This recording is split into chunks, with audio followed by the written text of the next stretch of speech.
और मुक्ति के लिए क्या करना होगा? सिर्फ सारा करना छोड़ना होगा। तुम राजी नहीं हो ठहरने के लिए, तुम लगातार कुछ ना कुछ करते रहने के लिए राजी हो, ठहरने के लिए राजी नहीं हो, और यही पाप है। यही आकाशीय रिकॉर्ड है। और क्या है आकाशीय रिकॉर्ड? तुम लगातार किसी प्रोसेस में उलझे हुए हो, कुछ कर रहे हो, कुछ क्रिएट कर रहे हो, ये आकाशीय रिकॉर्ड है। और लगातार एक्टिवेट है, वो कंटिन्यूअस प्रोसेस में। तो अपने भीतर उतरोगे, यदि देख पाओगे, तो तुम्हारे भीतर लाखों लाखों विचार चल रहे हैं प्रतिक्षण, लाखों विचार प्रतिक्षण चल रहे हैं। तुम देखते हो तो देखते ही तुम हजारों चीजें एक साथ एनालाइज कर देते हो, हजारों निर्णय तुम्हारे आ चुके होते हैं। पागल दौड़ है, और यही बेहोशी है। इतनी पागल दौड़ है कि तुम उसे ठीक से देख भी नहीं पाते, उस दौड़ को तुम देख भी नहीं पाते, बेहोश हो। तो साधना करते हैं होश को जगाना, होश वाली जगह पे खड़े हो जाना, अपने एम्फेसिस को चेंज करना और होश वाली जगह पे खड़े हो जाना, कॉन्शियस माइंड के साथ हो जाना, कॉन्शियस माइंड के साथ हो जाना, और सिर्फ देखते रहना, करना कुछ नहीं। करने से तुम बिगाड़ रहे हो, करने से तुम फीडिंग कर रहे हो, उन सारे पैटर्न्स को अपनी ऊर्जा डाइवर्ट कर रहे हो। तुम फॉर्म ऑफ एनर्जी हो, प्योर फॉर्म ऑफ एनर्जी हो, और पैटर्न भी तुम्हारे बच्चे हैं, तुम्हारे जाए बच्चे हैं। तुमने उन्हें पैदा किया है, तुमने उन्हें बनाया है, और तुम उन्हें पाल पोस रहे हो, अपना खून पिला रहे हो। दूध पिलाकर नहीं, खून पिलाकर पालते हो, अपनी एनर्जी उन्हें दे रहे हो। तो तुम्हें जो है उस शुद्ध चेतना में अपने एम्फेसिस को लाना है। वहाँ लाने के लिए क्या करना पड़ेगा? कुछ करना नहीं पड़ता। तुम जैसे ही करना छोड़ते हो, तुम्हारी एम्फेसिस राइट एम्फेसिस हो जाती है। जैसे तुम करना छोड़ते हो, तुम कॉन्शियस माइंड के साथ हो जाते हो। द्वंद्व को तो अभी तुम्हें जीना है, जो हो रहा है उसको जैसा का तैसा जानना है। यह कर्म भोग है, उसे प्ले होने दो और कुछ न करो। तब क्या होगा? राइट रिलीविंग होगी और आकाशीय रिकॉर्ड जो है वह समाप्त होते चल जाएंगे। अंजू का प्रश्न कुछ और था, हम प्रश्नों के आधे उत्तर नहीं देते, प्रश्न अधूरा था। अंजू का प्रश्न कुछ और नहीं था, प्रश्न अधूरा था, हम उत्तर पूरा दे रहे हैं। प्रश्न अधूरे होते हैं, हम उत्तर पूरा देते हैं। आकाशीय रिकॉर्ड तो बनते हैं उसके भी। अब जो है वह व्यक्ति कुछ कर रहा है और उसके चेहरे और कृत्य से अपराध बोध लक्षित नहीं हो रहा है, दिख नहीं रहा है, इसका अर्थ थोड़ी ना है कि उसके भीतर आकाशीय रिकॉर्ड न बना। उसके भीतर बन रहा है, वह अपने आप को शो ऑफ कर रहा है, मुझे कोई फर्क नहीं पड़ता। फर्क तो पड़ता है।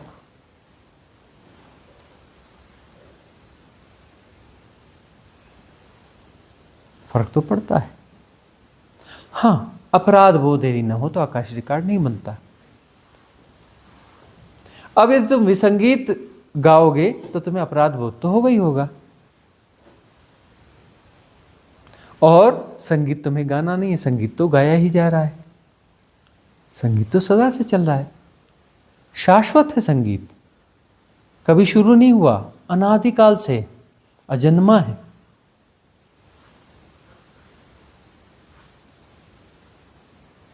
अनादिकाल से है, शाश्वत है, अजन्मा है, और संगीत लगातार चल रहा है। कॉस्मिक रिदम कंटिन्यूअस है, जैसी उसे होना चाहिए वैसी ही है। ये तुम्हारी भ्रांति है। वे संगीत ऊपर के तल से देखोगे तो संगीत वैसा ही है जैसा होना चाहिए। उस संगीत को हम क्या कहते हैं? अनाहत नाद। क्या कहते हैं? अनाहत नाद। एक ओंकार जो तुम आहत तरीके से गुंजार करते हो। क्या कहते हो? ओम। तुम गुंजार कर रहे हो, आहत नाद है ना। एक अनाहत है, वह शाश्वत है। यह तो तुमने पैदा किया, आहत नाद तुमने पैदा किया और ये नष्ट हो जाएगा। इसका आदि है, अंत है। अनाहत नाद का ना आदि है ना अंत है। वह कॉस्मिक रिदम है, परम संगीत है।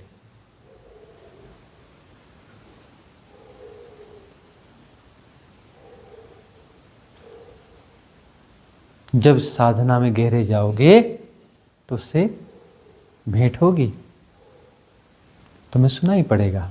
अनाहतनाद साफ सुथरा, टी पी ची की तरह नहीं। कोई टी पी ची अनाहतनाद नहीं होता।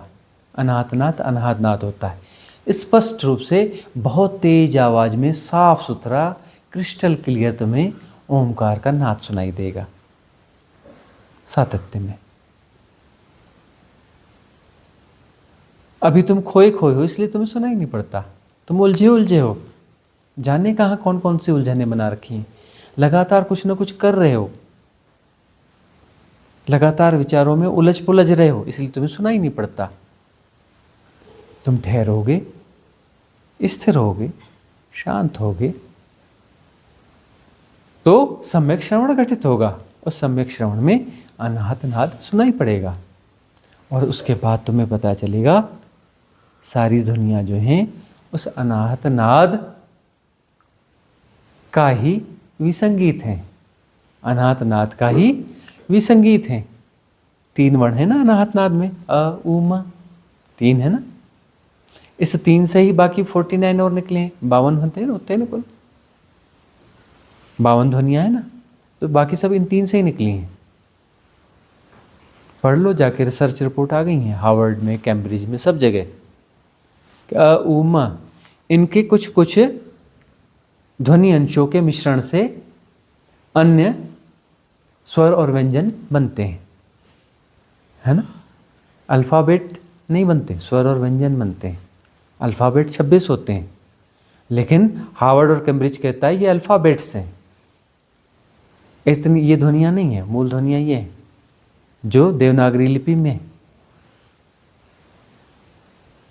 स्वर और व्यंजन कुल 52, 3 मूल हैं, 49 इनसे निसृत है, इनका सम्मिश्रण है।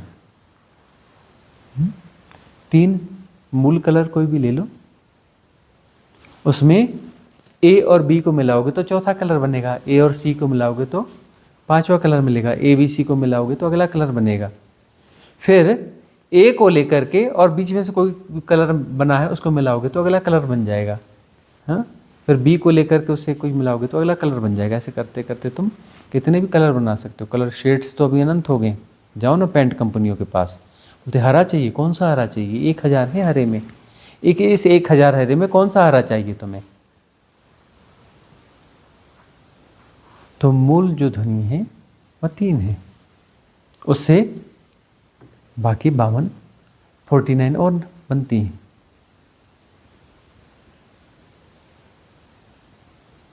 तो वह जो है मूल संगीत है, उसके प्रकंपन से यह विविधतापूर्ण सृष्टि बनती है। ये सारी सृष्टि उसी से है, यह मूल ध्वनि है। पुराने ग्रंथ कहते हैं ना यहूदियों की, क्या कि ध्वनि से सब सृजित हुआ है, कहते हैं ना। आदि संस्कृति भी यही कहती है, सनातन संस्कृति भी, कि ध्वनि से ही सब निकला है।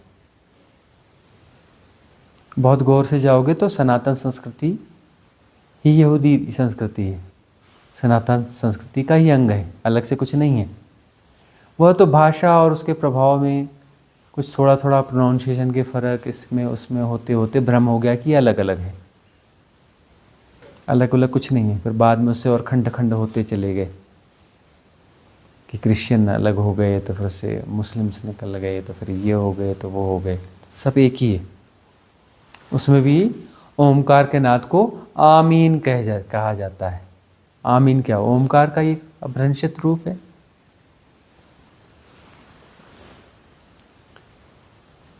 तो सबसे मूल में क्या है, ध्वनि है, और ध्वनि का एक प्रकार क्या है, इलेक्ट्रिसिटी। अब विज्ञान का एम्फेसिस क्या बोलता है कि मूल में एनर्जी है, विद्युत है, इलेक्ट्रिसिटी है, उसका एक टाइप जो है ध्वनि है। वो बेचारे अपने तरफ से देखते हैं, उनकी जितनी बुद्धि उस हिसाब से देखते हैं। छोटे मोटे रिसर्च उनके, छोटा मोटा इतिहास उनका, छोटे मोटे प्रयोग उनके। जितना जान पाएंगे उतना ही तो बोलेंगे, है ना। अभी अभी तो ये विज्ञान पैदा हुआ है, 1000-2000 साल पहले, 2-4 हज़ार साल पहले, इस तरीके का है ना। छोटी मोटी कुछ 2-4 लाख की किताब लिखी होंगी, कुछ जो है 25-50 लाख थीसिस लिख दी होंगी, है ना। छोटा मोटा कुछ अभी इनका चल रहा है शैशवावस्था में, तो इस हिसाब से अपने वो बातें कह देते हैं।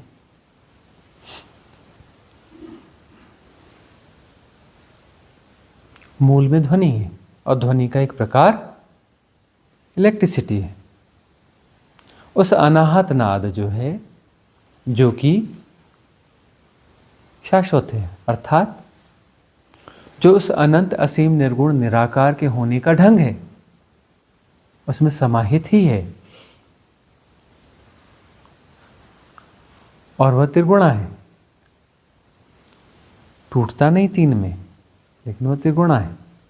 उसके होने का ढंग यह सृष्टि है, टूटा नहीं, उससे सृष्टि बनी नहीं, वह सृष्ट हो रहा है, सृष्टा स्वयं सृष्ट हो रहा है। सृष्टा सृष्टि बना नहीं रहा है, स्वयं सृष्ट हो रहा है।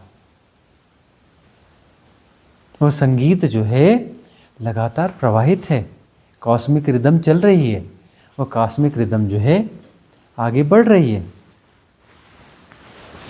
1 से 3, 3 से 7, 7 से 52, 52 से अनंत, है ना। बह रही है कॉस्मिक रिदम। तभी देखो कितने जीव जंतु हैं, तुम पहचान नहीं पाते, और जो नहीं देखे जा सकते, सूक्ष्मदर्शियों से देखे जा सकते हैं, उसमें भी कितने प्रकार हैं। कोरोना वायरस आया था ना, बोले कोरोना वायरस आ गया, अरे आ गया, वो जब से सृष्टि है तब से कोरोना वायरस है। कोरोना वायरस तो शुरू से ही है, रिहेनो वायरस भी शुरू से ही है। नॉन कोरोना वायरस जो है 75,000 हैं, जिनके नाम और रिकॉर्ड्स हैं। नॉन रिहेनो वायरस जो हैं 75,000 प्लस हैं नॉन में, अननोन तो न जाने कितने होंगे। ये विज्ञान की क्षमता है कि छोटा मोटा कुछ गुणा भाग बिठा पाए हैं।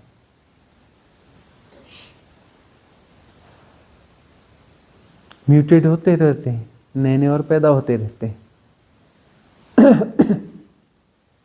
सृष्टि का खेल ऐसे ही चलता है। संगीत जो है वह चल रहा है, कॉस्मिक रिदम चल रही है, उसका विस्तार लगातार चल रहा है, उसका विस्तार लगातार चल रहा है, अनंत काल से चल रहा है, अनंत काल तक चलता रहेगा। ठहरने वाली चीज ही नहीं है, उसका विस्तार ही हो रहा है। तुम कहते हो ना यूनिवर्स, इसके लिए शब्द है सनातन में ब्रह्म। ब्रह्म, ब्रह्म का अर्थ क्या होता है? The expanding universe. ब्रह्म का क्या अर्थ होता है? द एक्सपॉन्डिंग यूनिवर्स, फैलता हुआ विश्व। उनके पास ठीक से शब्द भी नहीं है, बोलते यूनिवर्स। अरे यूनिवर्स नहीं होता, फैलता हुआ विश्व होता है, फैलता हुआ यूनिवर्स होता है। ठहरा हुआ है या कुछ नहीं है। अरे पत्थर भी नहीं ठहरा हुआ है, पत्थर में इतनी गतियां हैं, तुम हिसाब लगाओगे तो पागल हो जाओगे। 1 सेकंड में जितनी भी वहां जो भी साइक्लिक गतियां हो रही हैं एक पत्थर के भीतर में, एक कोई पत्थर ले लो, 10 किलो का एक पत्थर ले लो, उसके भीतर जितनी गतियां हो रही हैं ना 1 सेकंड में, उनको तुम सीधा सीधा कर लो,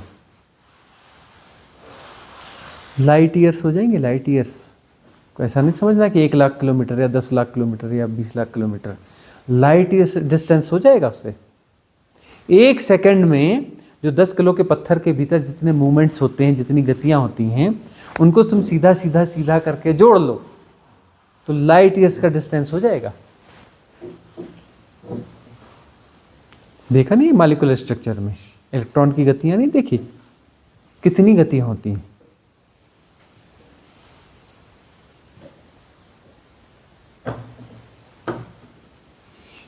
संगीत ऐसा है, कॉस्मिक रिदम जो है धड़क रही है कण कण में, दरअसल वही है, उसमें धड़क रही है नहीं, वह उसके होने का ढंग है। टूटा ही नहीं है परमात्मा। इसलिए हमारी ये परमात्मा की परिभाषाएं बड़ी गड़बड़ हैं कि कोई परमात्मा है, दुनिया चला रहा है, मतलब किसी टूटे हुए परमात्मा की बात करते हैं हम, और वहीं तो फंस गए हैं अपने मैट्रिक्स में। हम किसी टूटे हुए परमात्मा की बात करें कि परमात्मा ऐसा है, परमात्मा वैसा है। अरे परमात्मा का गुण कहाँ से आ गए कि वो ऐसा है और वैसा है? हाँ, एक बार परमात्मा ने ऐसा किया मतलब वो टाइम के भीतर जीता है क्या? परमात्मा जो है कहीं रहता है और सब दुनिया चलता है, मतलब स्पेस में भी है। वो किसी टाइम एंड स्पेस को जी रहा है, देश काल को जी रहा है। इतना क्षुद्र परमात्मा, वो ऐसा है, ऐसा सोचता है, ऐसा विचारता, मतलब मन को जीता है। तुम्हारा ही कोई बड़ा प्रतिरूप हो गया। तुम्हारे 2 हाथ है तो उसके 1000 हाथ है, तुम्हारी 2 आंखें हैं तो उसकी 100 आंखें होंगी, तुम्हारा 1 सिर है तो उसके कई सिर होंगे। हाँ, तुमने अपने आप को थोड़ा सा फैला के कुछ और बता दिया, अपने जाल में खुद फंस गए। तुमने परमात्मा की मूर्तियां बना ली अपने जैसी, उसकी आंखें बना दी, नाक बना दी, मुंह बना दिया। मतलब परमात्मा के आंख होती है, नाक होता है, मुंह होता है, कान होता है। हाँ, तुम परमात्मा को भोजन भी कराते हो, भोग लगाते हो। भोग लगाना जरूरी, कहीं मर ना जाए। भाई हम मर जाते हैं ना, भोजन नहीं करेंगे तो मर जाएंगे, वो भी ना मर जाएगा, उसे भोग लगाओ। तुम्हारा परमात्मा मर भी सकता है ना? तुमने परमात्मा को समझ क्या रखा है? इसलिए परमात्मा शब्द करप्ट हो गया है, इसलिए हम परमात्मा शब्द के खिलाफ हैं। हम कहते हैं परमात्मा शब्द जाना चाहिए, आत्मा का भी विसर्जन होना चाहिए, परमात्मा का विसर्जन होना चाहिए। सब करप्ट शब्द हैं, सब हाइपोथेसिस है। तुम्हारी हाइपोथेसिस है तो विसर्जित होने चाहिए। तुम्हारी सारी हाइपोथेसिस जब विसर्जित हो जाएंगी तब तुम विसर्जित होगे, उसके पहले तुम विसर्जित नहीं होगे। तुम अपनी हाइपोथेसिस का जोड़ हो, मल्टीपल हाइपोथेसिस का जोड़ तुम हो। तो तुम्हारा परमात्मा भी तुम्हारी फसावट है, तुम्हारी आत्मा भी तुम्हारी फसावट है कि तुम्हारी हाइपोथेसिस है, और तुम जो है एक ग्रुप ऑफ हाइपोथेसिस हो। तुम अपनी हाइपोथेसिस को इतनी जोर जोर से पकड़ पकड़ के रखते हो, संभाल संभाल के रखते हो, उसके लिए तुम लड़ने के लिए तैयार हो जाते हो। मैं कहूं कि तुम्हारा परमात्मा झूठा है तो तुम तलवार निकाल के खड़े हो जाओगे। मेरे परमात्मा को ऐसा कहा,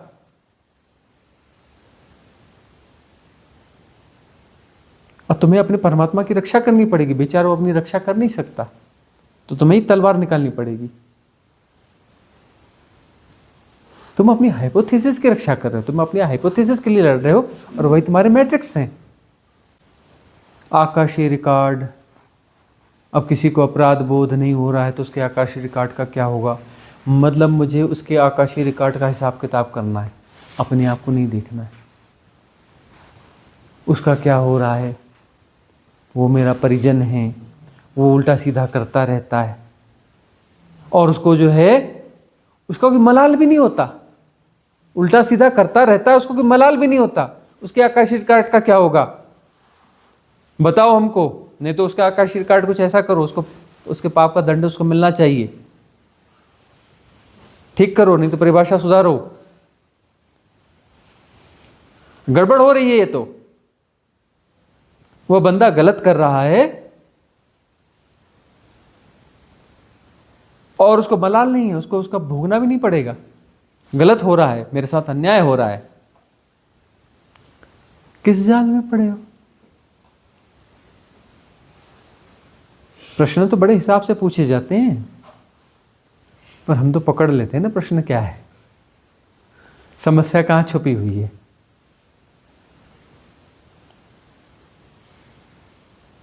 इस आदमी ने मुझे इतना तकलीफ दी है, उसको पाप पड़ना चाहिए, इसको भोगना चाहिए, इसके आकाशीय रिकॉर्ड बनने चाहिए।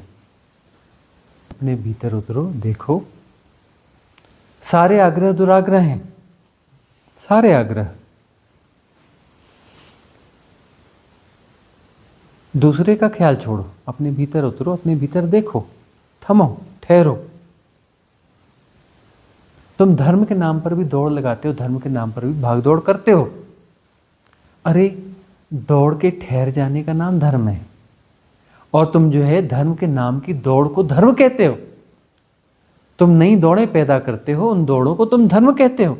अरे धर्म दौड़ना नहीं है, धर्म भाग दौड़ नहीं है, धर्म है अपने भीतर ठहर जाना। अपने भीतर तुम ठहर जाते हो, सारे पाप पुण्य से ऊपर उठ जाते हो, सारे पाप पुण्य से तुम ऊपर उठ जाते हो। तब तुम कुछ करते नहीं हो। ठहरा हुआ क्या करेगा? तब तुम कुछ करते नहीं हो, लेकिन होता तब भी है। क्या होता है? कॉस्मिक रिदम, सृष्टि अपने आप चल रही है, अपने आप चलती रहेगी। अब तुम नहीं हो, अब वही है तत्वमसि, अब वही है, उसी का खेल चल रहा है, कॉस्मिक रिदम चल रही है, प्ले हो रहा है और जाना जा रहा है, जाना जा रहा है। उसे क्या कहते हैं? सब हो रहा है। फिर इस शरीर से भी कुछ होगा, इस शरीर से भी कुछ होगा। तो वह क्या कृत्य होगा? जी नहीं, वह होगा प्रतिसंवेदन। वह क्या होगा? प्रतिसंवेदन। वह कृत्य नहीं होगा। क्या वह कर्ता होगा? कर्ता तो कृत्य से पैदा होता है, वह कृत्य है ही नहीं, वह प्रतिसंवेदन है। प्रतिसंवेदन है तो कर्ता कहां से पैदा होगा?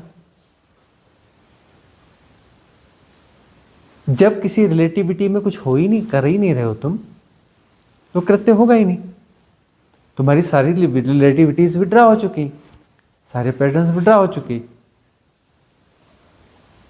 अब जैसे हवाएं चल रही हैं, जैसे सूरज उग रहा, आ रहा है, जा रहा है, जैसे चंद्रमा की गतियां हैं, जैसे पक्षी गीत गा रहा है, जैसे चींटियां चल रही हैं, वैसे तुम्हारे माध्यम से कुछ हो रहा है। इसे कहते हैं निमित्त होना। निमित्त हो जा तो प्रतिसंवेदित होगा, प्रतिसंवेदित होगा तो कृत्य है ही नहीं, तूने तो कुछ किया ही नहीं, तुझे पाप कैसे लगेगा? यही तो समझा रहे हैं ना, अनफोल्ड करो ना। गीता पढ़ते पढ़ते सैकड़ों साल हो गए, हजारों साल हो गए, अभी तक गीता को अनफोल्ड नहीं कर पाए। यह बात उठ उठ के चली आती है, हजारों हजारों टीकाएं लिखी गई, अभी तक अनफोल्ड नहीं कर पाए। क्या मतलब टीका लिखने का? कागज कलम बर्बाद किए जा रहे हो, पढ़े जा रहे हो भागवत गीता, ये वो मंचों पे बैठकर हजारों सालों से, अनफोल्ड कर नहीं पा रहे हो। क्यों उलझ रहे हो? क्यों दूसरों को उलझा रहे हो?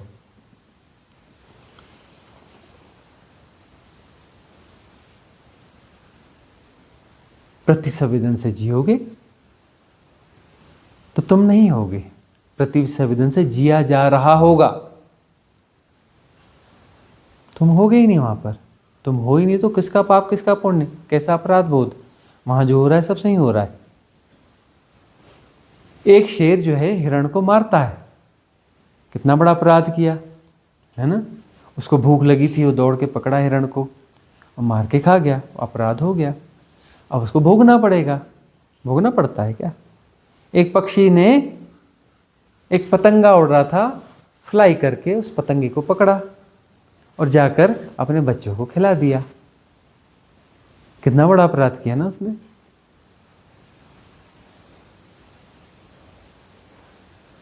अरे वहां निमित्त है, प्रतिसंवेदन है, ना कोई पाप है ना कोई पुण्य है, सब हो रहा है। तुम पक्षी को उड़ता हुआ देखते हो और एक कीड़े को उसे खाता हुआ देखते हो, तुम्हारे अंदर तो कोई विचलन होता नहीं। तुम कहते हो पक्षी बड़े पापी होते हैं जी, रोज सैकड़ों कीड़े खाते हैं, आता है तुम्हारे भीतर ऐसा? पक्षी तो बड़े पापी होते हैं, सैकड़ों कीड़े रोज खा जाते हैं। प्रतिसंवेदित हो रहे हैं, अपनी संस्था में जी रहे हैं, कैसा पाप कैसा पुण्य। निमित्त हो तो कुछ भी सही गलत नहीं है। यदि तुम हो तो तुम्हारा होना ही गलत है, तुम जो भी कर रहे हो गलत ही कर रहे हो। यदि तुमने धर्मशाला बनवाई है तो इसका पाप तुम्हें लगेगा ही लगेगा। यदि तुमने मंदिर बनाया है तो इसका पाप तुम्हारे ऊपर आ ही गया, तुम्हें इसे भोगना ही पड़ेगा। यदि तुम दान देते हो तो तुम, ये पाप तो तुम कर ही रहे हो, तो इस पाप को तुम्हें भोगना ही पड़ेगा। तुम दान देते हो ना, तुम दान दे रहे हो ना, तो तुम्हें इस पाप का भागीदार नहीं बनना पड़ेगा, तुम्हें भोगना नहीं पड़ेगा। यदि तुमसे दान घटता है यदि तुमसे दान घटता है तो प्रतिसंवेदन है, प्रतिसंवेदन है तो पुण्य के भागी हो। यदि तुम दान देते हो तो पापी हो, यदि तुमसे दान घटता है तो तुम पुण्यात्मा हो।